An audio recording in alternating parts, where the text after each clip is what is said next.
এমএলএর নির্দেশে এমএলএর পদকে বাতিল করেছিলেন। আমরা এই বিধানসভায় রঞ্জন দা, তাপস এবং আমার স্বদেশ সহ এই মহিলা মোর্চা মন্ডলের সভানেত্রী সবাই মিলে সেটা বিগত দিনেও কাজ হয়েছে না কাজ বললাম। বিধানসভা ভালো কাজ হয়েছে দিকে সংগঠন রাজনৈতিক করি আমরা বিধায়ক 18 থেকে সবাই বিধায়ক উপস্থিত আছেন আমাদের জেলা কমিটির অন্যতম সদস্য আমাদের।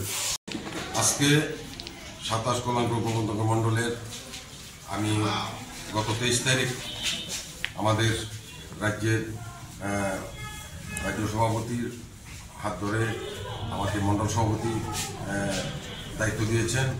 তো দায়িত্ব পেয়ে আমি আজকে আমার 27 কল্যাণ প্রবন্ধক মণ্ডলের মহিলা মোর্চার দিদিরা সবাই মিলে আমাকে সম্বর্ধনা দিয়েছেন।